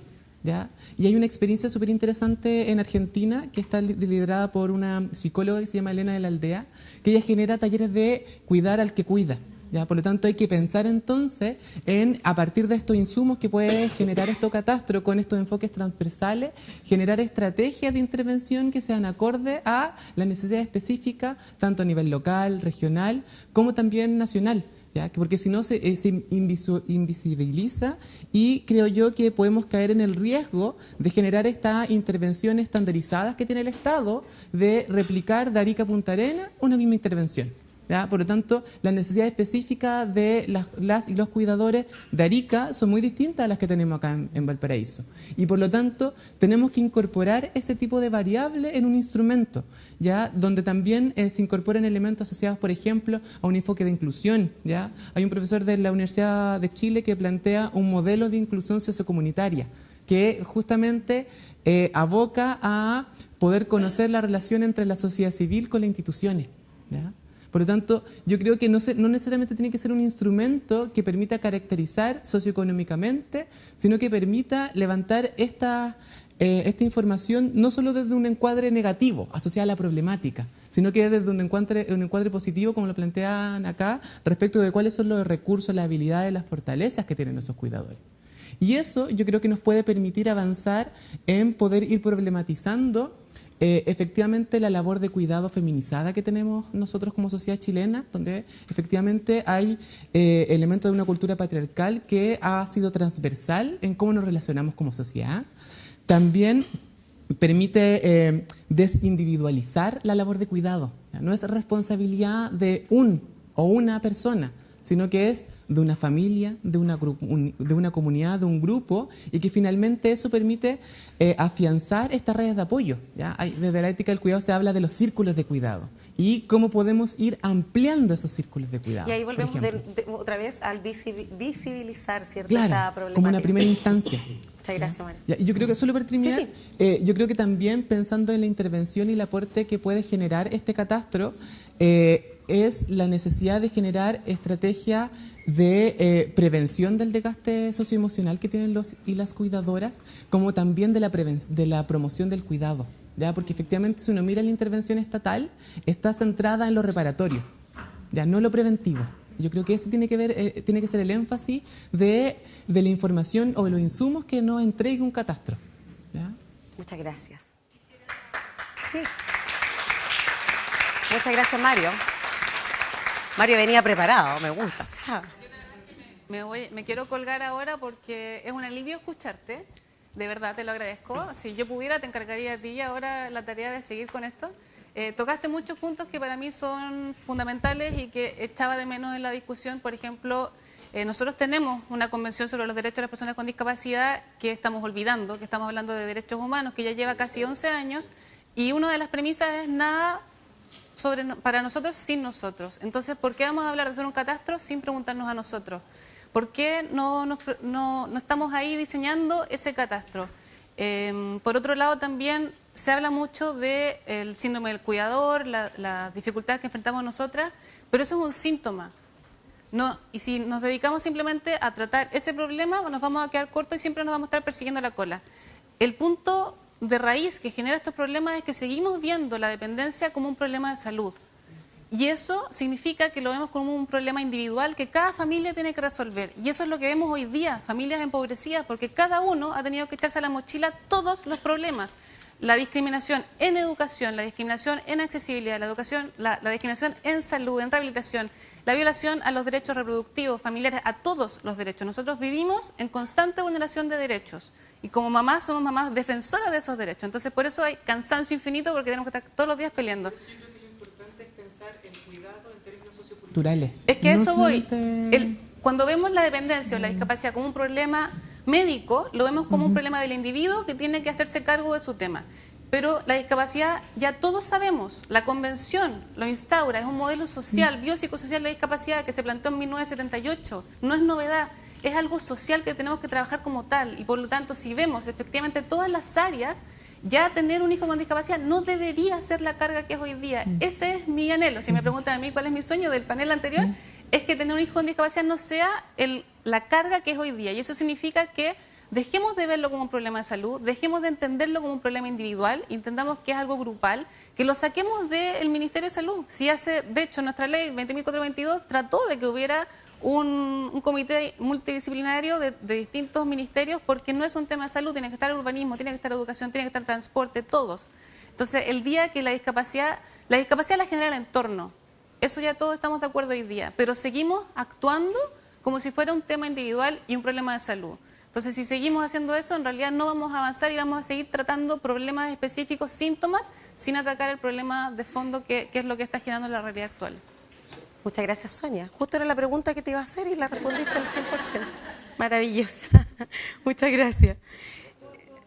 Sí. ¿Puedo contar algo de lo que dice Sonia? Que en el caso, hablando de la dependencia de las personas con dependencia severa, claro, queda acotado al ámbito de salud. Y que tiene muy acotado y que además plantea muchas limitaciones en las posibilidades de conectarse con los otros. Yo creo que la fortaleza del trabajo de los equipos de salud precisamente es esa, el poder vincularse con otras instituciones. Para nosotros, Yo Cuido ha sido un tremendo aporte porque nos ha permitido vincular a nuestras cuidadoras con las organizaciones, porque en términos de participación social están absolutamente excluidas. Y nosotros en la actualidad hemos podido conectar a algunas cuidadoras y para ellos ha sido un tremendo cambio en sus vidas. Las redes sociales ayudan un montón ahora, entonces yo creo que es súper importante el que nosotros como salud también nos abramos a eso. Yo estoy hablando desde mi espacio pequeño, ¿cierto? Así que, y por otro lado, también es importante que quiero mencionar, son todas las personas que tienen demencia y Alzheimer, ya que hoy día quiero honrar la presencia de Paola, que ella es de la Fundación CAM, donde los pacientes con dependencia, hoy día que tienen las personas Alzheimer y demencia, que son dependientes, hoy día no tienen ninguna red de apoyo, ¿ya? Y que tampoco en el caso nosotros como salud tomamos, digamos, la situación de apoyo a las familias en términos biomédicos, ¿cierto? Y biopsicosociales, pero sigue siendo insuficiente. Así que eso quería agregar. Muchas gracias también. Todo suma, es lo más importante. Aprovecho e intervengo. Vamos a dar Ivonne, por favor. Justo venía la pregunta, así que ¿te parece que te haga la pregunta y ahí tú te explayas? Bueno, lo que pasa es que quiero como hablar o tocar diferentes temas adelante, lo que estaba hablando. Gracias. Va a estar súper relacionado también. Yo trabajo directamente con la Subsecretaría de Previsión Social y los temas que en el fondo que voy a tocar del cuidador es para las personas mayores de 65 años que tienen algún grado de dependencia. Entonces, y también quería tocar un punto que es el tema del levantamiento de datos, que también tenemos una encuesta, que es la encuesta de protección social, que la trabaja también la Subsecretaría de Previsión Social. Entonces, respecto de eso, quería contar un poquito que el Ministerio del Trabajo y Previsión Social, junto con el Ministerio de Desarrollo Social, que se fue en este momento Lucía, han estado trabajando conjuntamente en el tema del sistema de dependencia.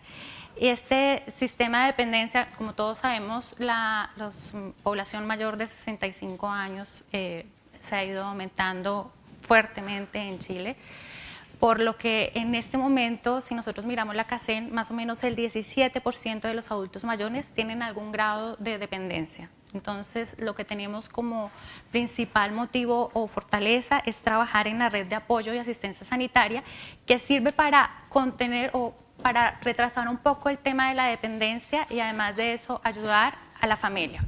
Eso es en lo que estamos trabajando un poco entre el Ministerio de Desarrollo Social y el Ministerio de Trabajo y Previsión Social. Yo quisiera meter aquí un punto que es respecto del proyecto de ley. Está incorporado una parte que es lo del sistema de dependencia y que es un monto que se le entregaría a los dependientes funcionales severos, que es para que aumenten su nivel de ingreso e indirectamente el de sus cuidadores. Ya les voy a explicar por qué. En este está lo del subsidio de dependencia, que es justamente lo que hablaba Evelyn, que es para las personas mayores de 65 años, que son dependientes funcionales severos y pertenecen al 60% más pobre de la población. Este va a ser gradual, no puede ingresar pues por temas monetarios, como ya lo sabemos. Van a entregar de 60 a 80 mil pesos, dependiendo del nivel socioeconómico de la persona, y empezaría en una primera instancia con lo que tú decías, con los del programa de atención domiciliaria. Entonces, para el segundo año ya empezaría a ingresar el 20% de la población más pobre, para así sucesivamente ingresar hasta el 60%, y esperamos llegar aproximadamente a 132.000 personas que son dependientes funcionales severos. Obviamente quisiéramos que no fueran solamente los severos, pero yo creo que esto es un gran paso que se está dando en este momento. Respecto de... había Mariela, creo que ella decía que todo siempre se enfocaba como el nivel socioeconómico. Y además del subsidio de dependencia, se tiene planeado lo que es el seguro de dependencia. Este también va enfocado para las personas mayores de 65 años que también fueron calificadas con dependencia funcional severa y que en este momento hayan cotizado, las mujeres hayan cotizado a lo menos 4 años. Esta cotización va por parte del empleador en el caso de que las personas sean dependientes, o si son afiliados voluntarios o independientes, pueden pagar ellos mismos su cotización, que es el 0,2% de su renta imponible. Sonia, ahí estamos hablando en casos sobre 60, 65 años. ¿Qué pasa con el resto? Por ejemplo, yo tengo una pregunta que es importante. ¿Cómo podemos avanzar desde el Ministerio del Trabajo, incluyendo a los cuidadores en el mercado laboral? Eso es el punto que más nos interesa. Específicamente, yo pensé que lo iba a contestar Evelyn, porque directamente el Ministerio de Desarrollo Social está haciendo, están mirando el tema de lo del teletrabajo, están organizando mesas, están haciendo, se supone que hicieron como un tipo de focus en el que tuvieron como entrevistas con diferentes también cuidadoras y miraron, porque después de que termina el tema del el apoyo de la persona con dependencia, igual quedan con una fortaleza, y es como que aprenden a cuidar a adulto mayor y sí, a las personas de dependencia severa o con dependencia, y adquieren habilidades y vuelven a cuidar personas con dependencia, y están haciendo un programa directamente en el Ministerio de Desarrollo Social, que pensé que lo iban a tocar acá. Entonces se está trabajando en eso, exactamente, para generar políticas exactamente para el cuidador, para su desarrollo dentro del trabajo. Sonia, por favor. me preocupa ver la falta de articulación en los trabajos que tenemos todos. Porque, por un lado, por ejemplo, se habló recién de la cifra de dependencia, que tú hablas de 130 y algo mil, y según la ENDISC del 2016, son casi 8% de los chilenos tiene dependencia funcional. Se habló recién del Compromiso País, que levantó una cifra de 190.000 cuidadores en Chile, pero la misma ENDISC dice que son 6,7%, o sea, más de 1 millón de cuidadores en Chile. Entonces, ¿qué está pasando? Que los mismos organismos no manejan la misma información. Por un lado, el Ministerio de Desarrollo Social me dice que en el país hay 190.000 cuidadores y yo sé, por el mismo estudio de la ENDISC de ustedes, cifras oficiales, que son más de 1 millón. Entonces, no sé en realidad cómo trabajar ahí. Usted dice que necesitamos cifras oficiales y efectivamente es así, pero también hoy día desde la sociedad civil tenemos mucha información que hemos levantado nosotros mismos por la necesidad. Tenemos cuáles son las necesidades de las cuidadoras para poder trabajar. Ellas dicen, necesitamos teletrabajo y apoyo en el emprendimiento. Y de eso se trata cuando hablamos de nada para nosotros sin nosotros. Es que nos pregunten qué necesitan para poder trabajar. Y necesitamos sobre todo que todos los organismos estén trabajando de manera articulada, porque no puede ser que ni siquiera manejemos las mismas cifras. Eso realmente me parece preocupante. Uno se pregunta si temas como FOSIS u otros están enterados de esto. Ustedes están enterados desde el punto de vista conceptual, pero si el enterado se traduce en sus políticas habituales de apoyo, si tú estás de cuidador y tienes capacidad para desempeñarte con algún tipo de emprendimiento, si FOSIS no sabe que tú existes, no te va a dar apoyo. Por eso estamos peleando, por ejemplo, que tengamos cierta prioridad en apoyo al emprendimiento, porque es una posibilidad para nosotros de trabajar mientras al mismo tiempo cuidamos. Y por eso la importancia de preguntarnos qué necesitamos en vez de imponernos desde afuera lo que nosotros necesitamos o importar modelos desde el extranjero. El diálogo, la participación social es un eje de nuestras políticas, entonces tenemos que conservarlo y más que nada me interesa que hablemos todos un lenguaje común. Que, por ejemplo, que las cifras de la CACEN no sean tan distintas a las de la ENDISC, a las del INE, no puede ser eso. Tiene que haber quizás una entidad coordinadora oficial, que efectivamente sea confiable y no estemos nosotros, o sea, ustedes mismos, entregando cifras contradictorias, porque eso es que, para mí, como sociedad civil, realmente me ofende, me insulta y me genera mucha desconfianza que entreguen cifras distintas a ustedes mismos. Muchas gracias, Sonia. Lo que ha hecho finalmente es fragmentar a la familia, fragmentar al sujeto y además hay una pérdida de la solidaridad sistémica entre las relaciones y que finalmente no es solamente yo creo que pensar asociado a la labor de cuidado, sino que el catastro tiene que saber cuáles son las condiciones de esa persona en su integralidad finalmente. Porque no es solamente una mujer o un hombre cuidador de una persona que tiene un cierto grado de dependencia, sino que implica distintos ámbitos de su propia vida. Por lo tanto, yo creo que el desafío entonces es pensar una intervención desde el Estado que sea integral y que dé una respuesta. Yo creo que ahí está la dificultad. Sí, pero yo entiendo que está diciendo Sonia, no se contrapone lo que tú dices, pero aquí lo que no sabemos, o sea, perdón, quiénes somos, ¿me explico? Y sus realidades, etcétera. Y bueno, si no es de datos oficiales no se puede hacer nada, porque la política no está bien dirigida. Y que como tú bien dices, por un lado sean cuantitativos. Los cuantitativos en teoría ya están por la ENDISC. Ya dice que son 1.133.056 cuidadores en Chile. Pero claro, ¿qué necesitamos? ¿Cómo se va a afectar nuestra vida? ¿Qué necesitamos para mejorar nuestro bienestar y nuestra calidad de vida y que efectivamente nuestros derechos se vean garantizados? Te complejizo más, que yo no. Comillas, yo soy nuevo en este tema, pero no hay que ser muy inteligente para darse cuenta de que al decir quiénes son y conocer a esos cuidadores, el cuidador es exclusivo cuidador de una persona que tiene cierto nivel de dependencia o es cuidador también de otros miembros del grupo familiar que no son dependientes necesariamente, digamos con discapacidades me refiero, pero que requieren también atención. Y si tiene 3 de esos casos, o sea, no es lo mismo, todo esto no es lo mismo, no es lo mismo la edad de la persona a qué edad se ve enfrentado a esta discapacidad. Vimos ejemplos acá que nos acompañan de que tal vez comenzaron a aprender este proceso desde el minuto 1, que llegó ese ser querido. Pero hay otros que estos son discapacidades o dependencias, mejor dicho, sobrevinientes en el tiempo. Están en condiciones. Por eso que yo no quiero. Bueno, estáis tú ahora, pero por eso yo del Ministerio de Desarrollo Social, este tema del catastro, que suena como bien árido, ripioso, un catastro, suena feo, es en el fondo recabar información no solamente en términos de los números económicos, sino de las condiciones, no sé cómo llamarlas, psicosociales, psicocultural, todo lo que rodea a los judíos, y eso puede que vaya cambiando en el tiempo. Y además estos son catástrofes que tienes que ir haciendo, actualizando, no es uno para toda la vida, porque esto va a ir cambiando. Pero sin eso no podemos Senador, saber qué estamos hablando. Ya tenemos su compromiso, lo vemos muy comprometido a la diputada Carolina Marzán también. ¿Hacia dónde avanzamos ahora para lograr la materialización de este catastro nacional o de la unión de las partes para que esto se genere al 100%?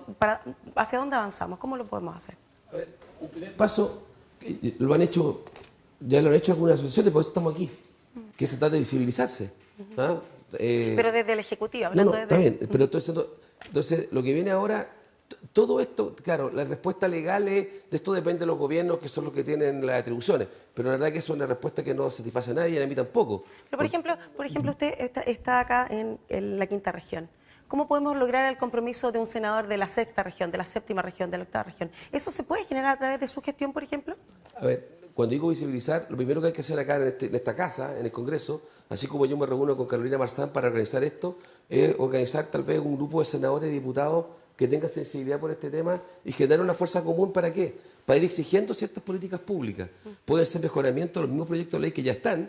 Aquí veo que surgió que cómo lo vamos a hacer en un tema concreto, y otros proponer derechamente soluciones. Pero yo me gustaría hacer eso no desde cero, sino que recogiendo lo que ya existe. O sea, yo no pretendo ponerme a cranear lo que ya tienen por experiencia las distintas organizaciones, los servicios de salud, la academia. Lo que hay que hacer es juntar eso, sistematizarlo y darle una prioridad de imaginarme en el tiempo cómo sería. Si alguien le va a decir a algún parlamentario que le va a resolver el problema en un Big Bang rápido, no me inviten a eso porque eso no va a ocurrir. Otra cosa es que sí estamos todos dispuestos a exigir ahora metas realizables y que se priorice, porque hoy día no existe. Entonces, entre 0 y 1 es infinita la distancia. Y hoy día no hay nada, para ser franco, desde el punto de vista de lo que se demanda.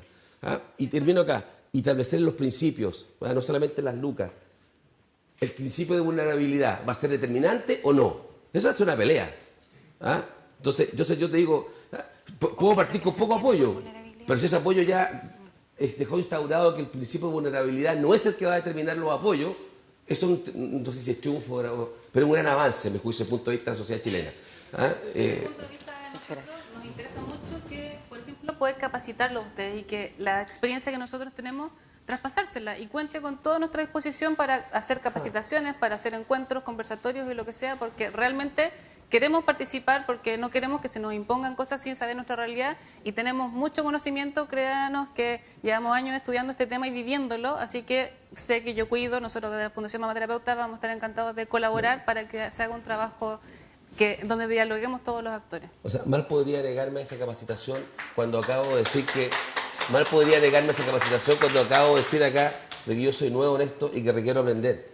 Pero uno cuente con nuestro apoyo. No, dalo por hecho. Pero eso sería bueno, no sé, no es para el programa, no es para la entrevista porque se va a acabar el programa, pero eso yo te propongo algo que se puede hacer perfectamente en 10 días más, que yo, por lo menos mi persona, y te aseguro que consigo 2 parlamentarios más o 2 personas que están interesadas en esto, y uno se junta y tal vez con un par de sesiones. ¿Y así se empieza? Sí, no tengo ningún problema. Siempre dispuesto a aprender.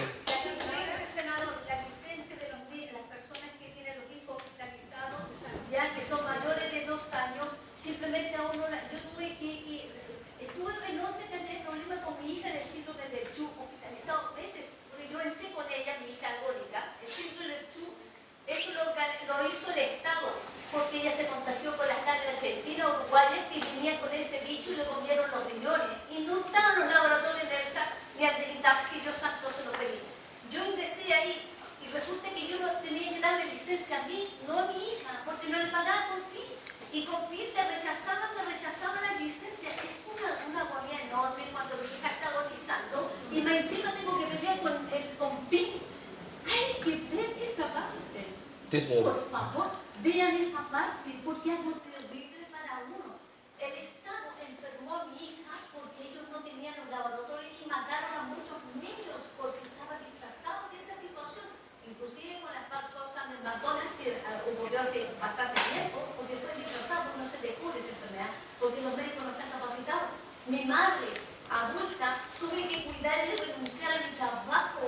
A mi trabajo pude renunciar, porque nadie podía cuidar a mi madre, porque había que correr, había que 8 horas en el hospital para que la atendieran, no diabetes, corazón. Ella se enfermó en Quillota con la postura termoeléctrica, porque usted sabe que la cosa termoeléctrica enferma, ¿ya? Y por producto de eso está la diabetes masiva y el cáncer. Y ahora yo, acaba de los médicos equivocados conmigo, yo tengo ni siquiera un año de vida, porque yo tengo un cáncer hormonal. Por todo este trayecto del Estado, yo voy a morir pronto y no me permiten vivir, porque el auge, el remedio para yo vivir junto con muchas mujeres, vale 2,5 millones la caja. No la tengo y yo no soy vulnerable. Queremos agradecer sus palabras, de verdad. Le damos un aplauso porque esta es la realidad que estamos viviendo, es lo que nos convoca, es lo que nos convoca. Por eso que estamos acá y agradecemos las palabras dentro de la rabia. Le aseguro que esa misma rabia que usted siente, la sienten todas las cuidadoras que están en este minuto y que por lo mismo estamos juntos. Estamos en este minuto tratando de generar las políticas públicas con el compromiso del Ejecutivo, de distintos protagonistas de la sociedad civil y de la salud también. Por favor. Sí, solo quería hacer como no dejarlo pasar, porque yo creo que es muy importante lo que usted señaló de que no puede depender del gobierno, ¿ya? Acá hay un subsistema de protección que se llama Chile Cuida y que no lo mencionaron desde el Ministerio de Desarrollo Social, desconozco por qué no se mencionó cuando es un trabajo que es un subsistema de protección, es una normativa, es transversal y yo hoy día en la actualidad desde la práctica cuando nos encontramos con alguna necesidad de cuidado, no tenemos una familia, un cuidador de respiro no existe. Entonces, hoy día no sé qué es lo que pasa con Chile Cuida, no sé cómo...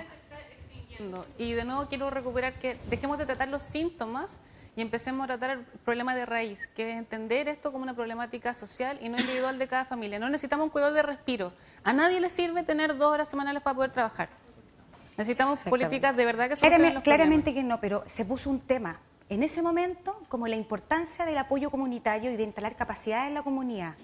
Y era un tema mucho más global que solo eso. Y no sé qué pasó en el camino.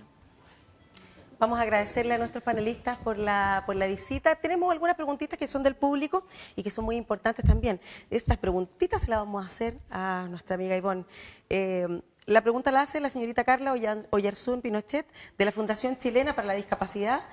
Ella dice, la ley 21.015 favorece la inclusión laboral de personas en situación de discapacidad. Respecto al cumplimiento, ¿cómo se está fiscalizando la implementación de esta ley de inclusión laboral? La verdad no sabría decirles, o sea, lo podría investigar y les entregaría exactamente. ¿Dónde está Carla? ¿Dónde está Carlita? Carla Oyarzún.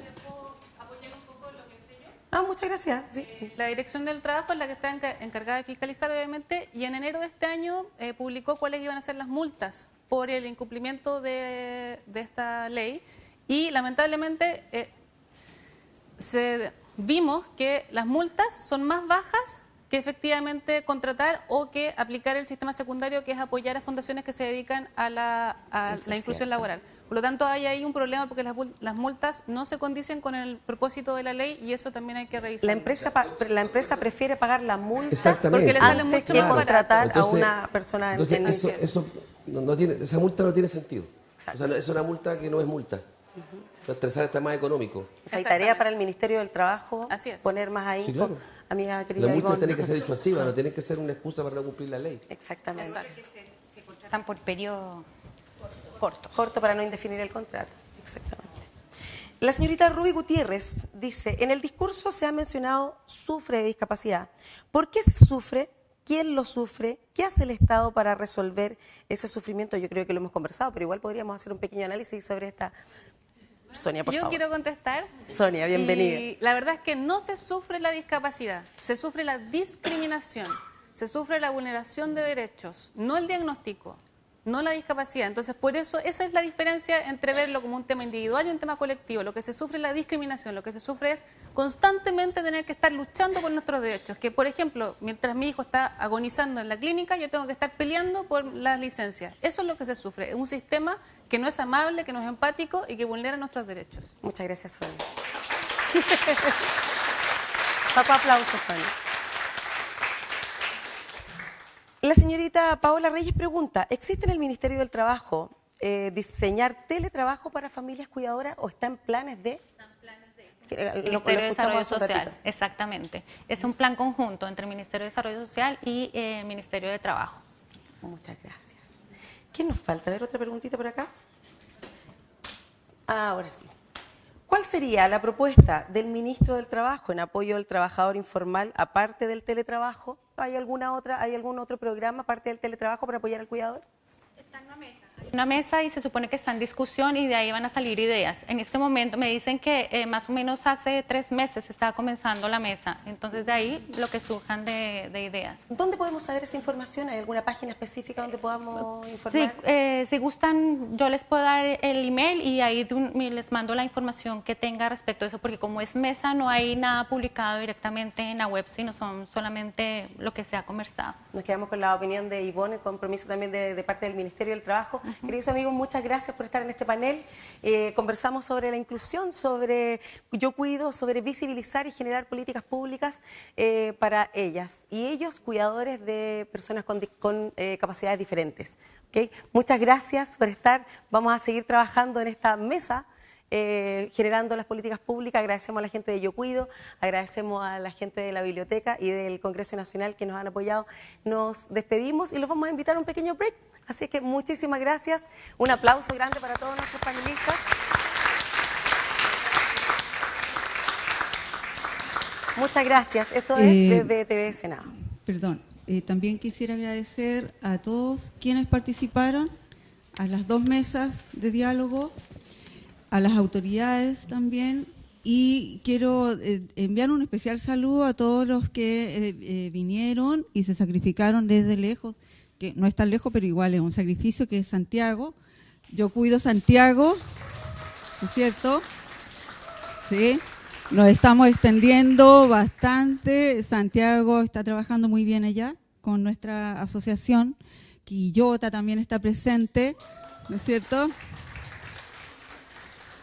Nos alcanzamos a invitar a gente de más lejos, como es La Serena, Coquimbo, que están organizadas, pero fabulosamente también las chiquillas, y el sur de Chile, que ya viajó nuestra presidenta a armar Yo Cuido en esa región. Así que estamos creciendo, por lo tanto la visibilización se está dando, senador, y el apoyo de usted es fundamental para todos nosotras. También quiero agradecer a las organizaciones de adultos mayores, que me dio gusto verlos acá después de haberlos conocido por Jerópolis, en un curso bien importante que nos dieron de apoyo al cuidado. Así que eso por mi parte, y ahora sí vamos a tomar un cafecito, un refrigerio en el salón adjunto, en el pasillo, por favor. Gracias, buenas tardes.